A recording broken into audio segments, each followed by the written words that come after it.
नमस्कार. मी भाऊ तोरसेकर. तुम्ही बघत आहात प्रतिपक्ष. मित्रांनो, काही दिवसापूर्वी म्हणजे 8-10 दिवसापूर्वी असेल कधीतरी, मी एक व्हिडिओ केला होता की भाजपने या लोकांना सुपारी दिली आहे का. म्हणजे ज्या माध्यमातले लोक, युट्यूबर्स असो, डिजिटल मीडिया असो किंवा इलेक्ट्रॉनिक मीडिया असो, प्रिंट मीडिया असो, या सगळ्या माध्यमातून उद्धव ठाकरे यांचा उदो उदो करताना सातत्याने मराठी माणूस आणि मुस्लिम वोट बँक हा फॉर्म्युला उद्धव ठाकरेंना महापालिकेची सत्ता मिळवून देणार याचा डंका पिटणारे जे जे पत्रकार आहेत त्यांना भाजपने सुपारी दिली आहे काय, अशा आशयाचा एक व्हिडिओ मी केला होता. 10-12 दिवस झाले असतील. कारण असा प्रचार आणि घोषा लावला की उद्धव ठाकरेंच्या गोटात सुद्धा अजूनही मनाने हिंदुत्ववादी असलेले किंवा कडवे हिंदुत्ववादी असलेले उद्धव ठाकरेंचे मतदार या मुस्लिम मुस्लिम मुस्लिम या शब्दामुळे विचलित होतील आणि भाजपकडे किंवा एकनाथ शिंदेकडे जातील आणि त्यामुळे प्रचार उद्धव ठाकरेंचा केल्यासारखा दिसतो पण नुकसान उद्धव ठाकरेंचं होतं. अशा प्रकारच्या बातम्या, परिसंवाद, चर्चा ज्या आहेत, विश्लेषण जे आहे ते उद्धव ठाकरे यांना वरकरणी खुश करणारं असलं तरीही घातक आहे, असा तो व्हिडिओचा आशय होता. आणि व्हिडिओ तो मी टाकल्यानंतर अनिल थत्ते या माझ्या जुन्या पत्रकार मित्राने त्याच्या युट्यूब चॅनेलवर एक चर्चेत सांगितलं की माझा व्हिडिओ, भाऊचा व्हिडिओ हा उद्धव ठाकरे यांनी अभ्यासला पाहिजे. म्हणून संजय राऊतकडे अनिल थत्तेने त्या व्हिडिओची लिंक पाठवली आणि नंतर परत एकदा सांगितलं की भाऊच्या त्या व्हिडिओमुळे उभाठा सेनेने आणि ठाकरे बंधूंनी आपली रणनीती बदलली आहे आणि लगेचच आता मामू फॉर्म्युलावर उभाठा गोटातून बोललं जाणार नाही. सगळ्या माध्यमातून बघा की मामू फॉर्म्युला हा उद्धव प्रणित किंवा उद्धवचा पुरस्कार करणारी माध्यम आहेत, ते आता मामू फॉर्म्युला बद्दल बोलणार नाहीत. तुम्ही बघा. आणि खरंच बऱ्याच प्रमाणामध्ये उद्धव ठाकरे यांचं समर्थन करणारे किंवा भाजपचा कडाडून विरोध करणारे जे कोणी पत्रकार, युट्यूबर्स वगैरे आहेत, मीडिया आहे, त्यांनी विनाविलंब अवघ्या 2 दिवसामध्ये मामू फॉर्म्युलावर मुस्लिम मतामुळे उद्धव ठाकरेंना कसं यश मिळणार आहे आणि मराठी आणि मुस्लिम वोट बँक या फॉर्म्युलावर बोलायचं बंद केलं. हा विषय मी आज एवढ्यासाठी घेतोय की त्याचा दाखला देत परत एकदा अनिल थत्तेने काल परवा एक नवा व्हिडिओ जो टाकलाय त्यामध्ये अनिल थत्तेने जो गौप्यस्फोट केलाय तो खरा असेल तर मात्र ती भूमिका उबाठासाठी किंवा ठाकरे बंधूंच्या युतीसाठी घातक आहे असं माझं प्रामाणिक मत आहे आणि त्याचाच खुलासा करण्यासाठी आज मी हा व्हिडिओ करतो आहे. आज सगळीकडून एक गोष्ट मान्य होते, निवडणुकांचं विश्लेषण करणारे, ओपिनियन पोल करणारे, एक्झिट पोल करणारे, सगळ्या निवडणुकांवर डिबेट करणारे हे हळूहळू करत एक गोष्ट आता मान्य करायला लागलेत, स्वीकारायला लागलेत की या निवडणुकीमध्ये, मुंबई महापालिकेच्या प्रामुख्याने निवडणुकीमध्ये शिंदे आणि फडणवीस म्हणजे भाजप शिवसेना युती यांचं पारडं जड आहे. आणि त्यांचं पारडं जड आहे म्हणजेच अमराठी माणसाच्या ताब्यात मुंबई जाऊ शकते, मुंबईवर अमराठी भूमिका लादल्या जाऊ शकतात अशी एक भीती अनेक जण व्यक्त करतात. त्याला दुजोरा देत अनिल थत्तेने एक गौप्यस्फोट केला, तो असा की मराठीतल्या बहुतांश 90% पत्रकारांनी आपसात बसून एक निर्णय घेतलाय की कुठल्याही परिस्थितीत उद्धव ठाकरे आणि राज ठाकरे यांच्या ठाकरे बंधू युतीला महापालिकेत सत्तेवर आणण्यासाठी पुढचा प्रचार संपेपर्यंत प्रचाराची सूत्र आपल्या हाती घ्यायची. याचा अर्थ असा की एक प्रकारे तुमच्या समोर आणल्या जाणाऱ्या बातम्या ह्या वरकरणी बातम्या असतील, पण त्या शिंदे आणि फडणवीस म्हणजे भाजप आणि शिवसेनेला इजा करणाऱ्या, हानी करणाऱ्या असतील आणि उद्धव ठाकरे यांना फायदेशीर ठरतील अशा प्रकारची माहिती तुमच्या कानी कपाळी सतत प्रचार संपेपर्यंत मारली जाईल आणि त्यासाठी 90% मीडिया काम करेल. हा गौप्यस्फोट अनिल थत्तेने केलाय. माझ्याकडे या विषयाची कुठचीही माहिती नाही. अनिल थत्ते सगळीकडे फिरत असतो आणि तो दावा करत असतो की माझे सगळ्यांशी संबंध आहेत, सगळ्या पक्षांची आहेत, सगळ्या मीडिया संपादकांची आहेत. त्यामुळे अनिल जे सांगतो त्याच्यावर मी विश्वास ठेवतो असं बिलकुल नाही. पण जर अनिल थत्ते सांगतो त्यामध्ये तथ्य असेल तर मग तो उद्धव ठाकरे यांच्यासाठी सगळ्यात मोठा धोका आहे याची खात्री बाळगायला हरकत नाही. कारण गेल्या जवळजवळ 10-12 वर्षामध्ये देशाच्या राजकारणामध्ये आणि सार्वजनिक जीवनामध्ये एक गोष्ट ठामपणे सिद्ध झालेली आहे की ज्याच्या मागे हिमालयासारखा मीडिया उभा राहतो, पत्रकारिता उभी राहते, त्याचा सोपडा साफ होतो. अगदी काल परवा 2 महिन्यापूर्वी ज्या बिहारच्या निवडणुका झाल्या त्या निवडणुकांमध्ये देशातले दिग्गज पत्रकार, एकापेक्षा एक मोठे नावाजलेले विश्लेषक आणि मोठमोठे चाचणी करते, ओपिनियन पोल करणारे सेफॉलॉजिस्ट या सगळ्यांची त्या काळातल्या बातम्या, चर्चा, डिबेट परत जाऊन बघा. मग तुम्हाला कळेल मी काय म्हणतो ते. ही मंडळी जी मीडियामध्ये बसून आपण जनमानस बनवतो, बिघडवतो किंवा घडवतो अशा गुरमीत वावरत असतात. त्यांचा हा सगळा गर्व गेल्या 10 वर्षामध्ये 15 वर्षामध्ये जमीनदोस्त झालेला आहे. त्यांनी ज्याचं समर्थन केलं, त्यांनी ज्याच्या विजयाची ग्वाही दिली किंवा त्यांनी ज्याला विजयी करण्यासाठी प्रयास केले तो भुईसपाट होतो. आणि मीडियात बसलेल्या दिग्गजांनी ज्याला जिंकून आणण्यासाठी नव्हे तर पाडण्यासाठी प्रयास केलेले असतात असा माणूस हमखास निवडून येतो. तेजस्वी यादव, तेजस्वी यादव, तेजस्वी यादव, आरजेडीचा सुपडा साफ झाला. कसं बसं विरोधी नेतेपद जिंकावं. जवळजवळ 50 जागा गेल्या विधानसभेत अधिक होत्या, 75 वगैरे. त्यातल्या 50 जागा तेजस्वी यादवने गमावल्या.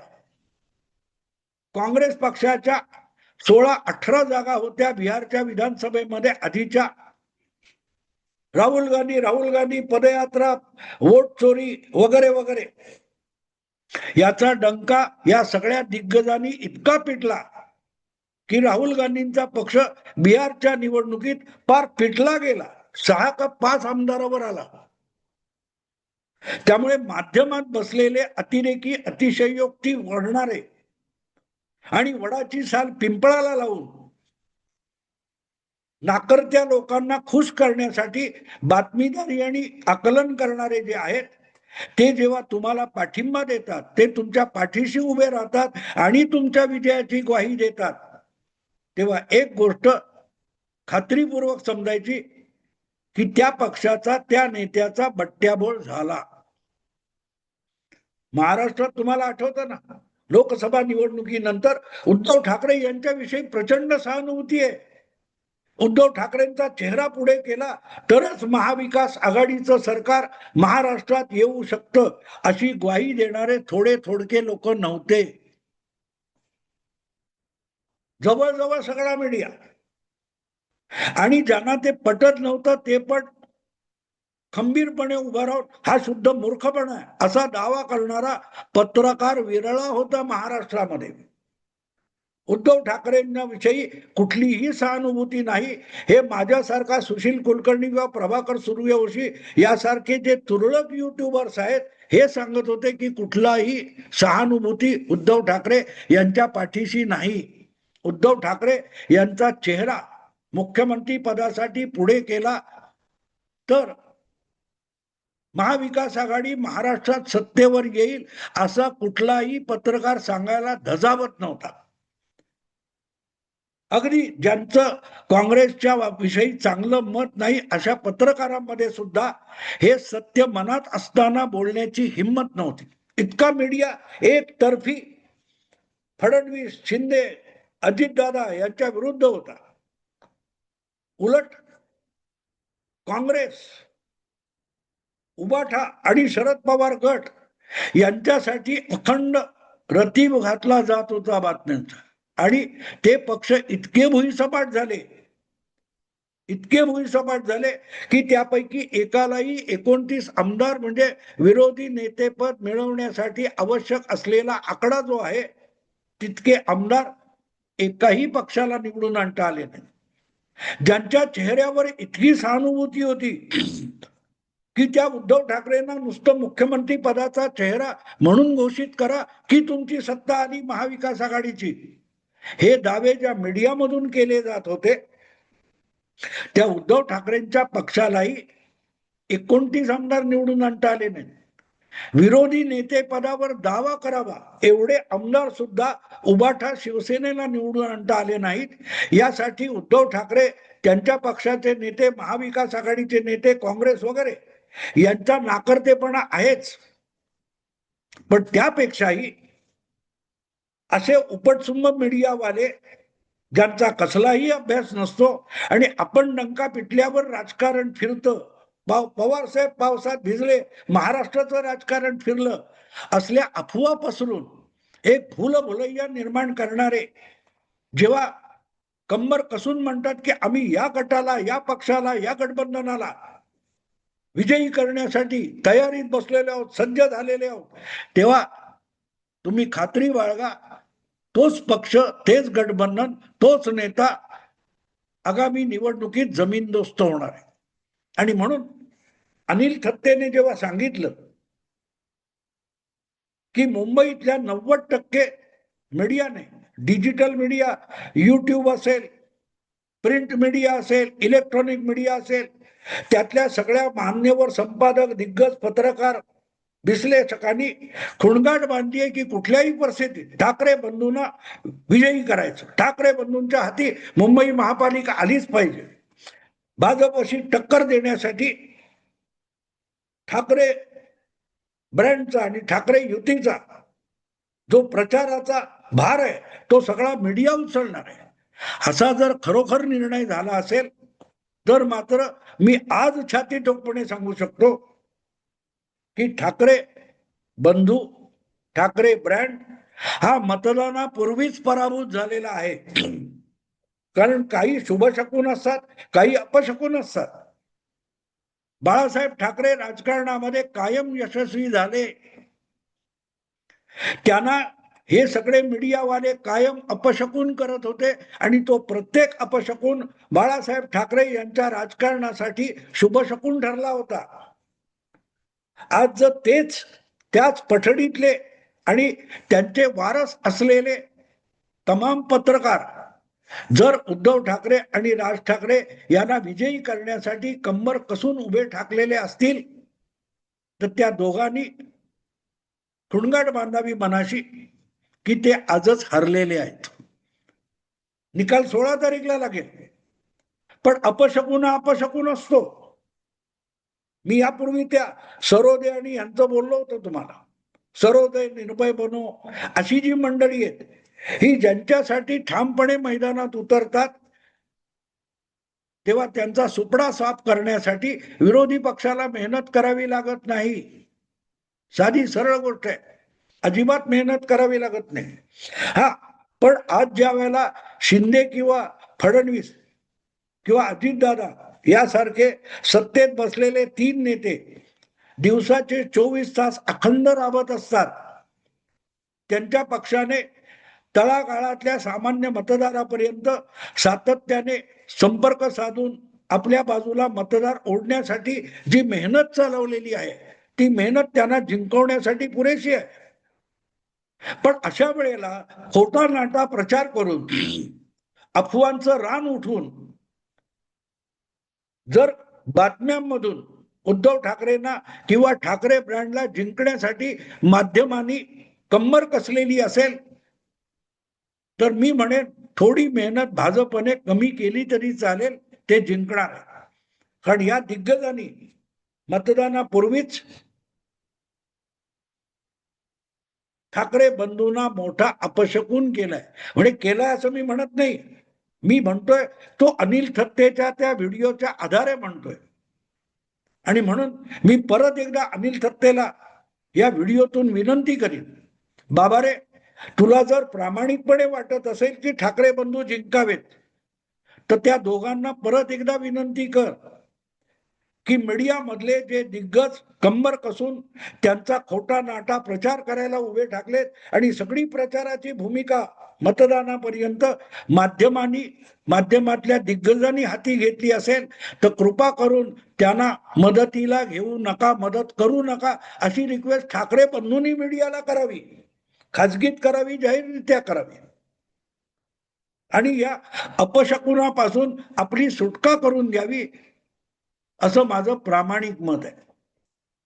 प्रामाणिक मत आहे. बघा तुम्ही, 3 वर्षापेक्षा अधिक काळ उलटून गेलाय, अजूनही सुप्रीम कोर्टामध्ये उद्धव ठाकरे यांच्या केसचा निकाल लागत नाहीये.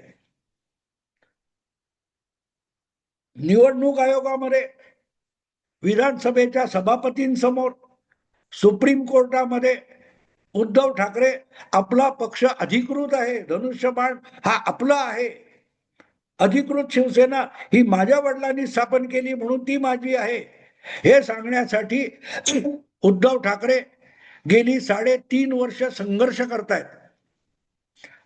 आणि या कालखंडामध्ये घंटा तज्ञांपासून अशा पत्रकार, संपादक, विश्लेषकांपर्यंत शेकडो लोकांनी उद्धव ठाकरेंच्या झोळीत ओरिजिनल शिवसेना आणि धनुष्यबाण आजपर्यंत 100-150 वेळाला टाकलेला आहे. पण अजूनही त्या झोळीत पडलेला, उद्धव ठाकरेंच्या झोळीत पडलेला जो शिवसेनेचा धनुष्यबाण आहे, तो उद्धव ठाकरेंना चाचपडूनही मिळत नाहीये. या लोकांनी आतापर्यंत 100-200 वेळेला, 2 दिवसामध्ये, 2 आठवड्यामध्ये, 2 महिन्यामध्ये, या तारखेला, पुढच्या तारखेला एकनाथ शिंदे यांच्या हातातून शिवसेना हे नाव आणि धनुष्यबाण हिसकून घेतला आणि उद्धव ठाकरेंना मातोश्रीवर जाऊन सुपूर्द केला. पण तो अजूनही उद्धव ठाकरेंच्या हाती लागत नाहीये. आणि एकनाथ शिंदे तोच धनुष्यबाण घेऊन प्रत्येक निवडणुकीत मिरवत आहेत. मग निवडणूक लोकसभेची असो, निवडणूक विधानसभेची असो, निवडणूक नगरपालिका, नगर परिषदेची असो, किंवा निवडणूक महापालिकेची, जे लोक गेली 4 वर्ष उद्धव ठाकरेंना शिवसेना आणि धनुष्यबाण आम्ही आणून दिला अशी ग्वाही देत आहेत, तो धनुष्यबाण आपल्या हाताला का लागत नाही, याचा विचार शांत चित्ताने उद्धव ठाकरे, आदित्य ठाकरे, संजय राऊत करू शकले तर मी अपशकुन कशाला म्हणतोय ते त्यांच्या लक्षात येईल. अर्थात हा सगळा व्हिडिओ करताना त्याचा आधार आमचा दोस्त अनिल थत्तेने जो व्हिडिओ केलाय की 90% मीडिया हा ठाकरे युती, ठाकरे ब्रँड, ठाकरे बंधू यांच्या प्रचाराची जबाबदारी घेतोय, या गौप्यस्फोटावर आधारित आहे. अनिलची बातमी खोटी असेल तर मग ठाकरे ब्रँड धोक्यात नाही. खरोखरच मीडियातल्या 90% पत्रकारांनी, विश्लेषकांनी उद्धव ठाकरे यांच्या प्रचाराची जबाबदारी आपल्यावर घेतलेली नसेल तर मग तो उद्धव ठाकरे यांना निवडणुकीपूर्वी झालेला अपशकुन आहे, हे माझे शब्द मी मागे घेईन. पण आज घडीला तरी अनिल थत्तेवर अविश्वास दाखवण्याचं मला काही कारण दिसत नाही. कारण ज्या प्रकारे मीडियामध्ये उद्धव ठाकरे यांना विजयी करण्यासाठी खोट्या नाट्या बातम्या रंगवल्या जात आहेत, अजूनही 4 दिवस प्रचाराला उरलेले असताना महाराष्ट्रात किंवा मुंबईत सुद्धा ठाकरे बंधूंची एकही मोठी प्रचंड सभा वगैरे होऊ शकलेली नाही. त्याऐवजी ठाकरे बंधू किंवा त्यांची मुलं, त्यांची कुटुंबीय शिवसेनेच्या, मनसेच्या वेगवेगळ्या शाखांना भेटी देत आहेत. आणि शाखांना भेटी देणं हाच कसा मोठा स्ट्रॅटेजिक आणि काय तो व्यूहरचनेचा भाग आहे. असा जो खोटा नाटा हरभऱ्याच्या झाडावर चढवणारा प्रचार बातम्यांमधून होतोय तो घातक आहे. आणि म्हणून अनिल थत्तेची गौप्यस्फोट मला खरा वाटतो. कारण ठाकरे बंधू काही करत नसताना ते तर प्रचंड मोठी लढाई लढतायत आणि डावपेच आणि करतायत. हे जे हरभऱ्याच्या झाडावर चढवणं आहे, घराबाहेर पडा अन्यथा तुमची खैर नाही, असा इशारा कोणही खन्ना प्रामाणिक समर्थक देईल. त्याच्याऐवजी घरातून बाहेर पडत नाहीत, प्रचाराला सुरुवात करत नाहीत, सभा घेत नाहीत, सभा गाजवत नाहीत, तरी त्याचं खोटं नाटक कौतुक हे अनिल थत्तेचा गौप्यस्फोट खरा ठरवणारा वाटतं. आणि म्हणून हा अपशकुन आहे. हे कितीही विरोधक असलो तरी उद्धव ठाकरेंना त्याविषयी जागरूक करणं, राज ठाकरेंना त्याविषयी जागरूक करणं हे मला माझं पत्रकारी कर्तव्य वाटलं म्हणून हा व्हिडिओ केला. आवडला लाईक करा, शेअर करा आणि प्रतिपक्षाला सबस्क्राईब करा. नमस्कार.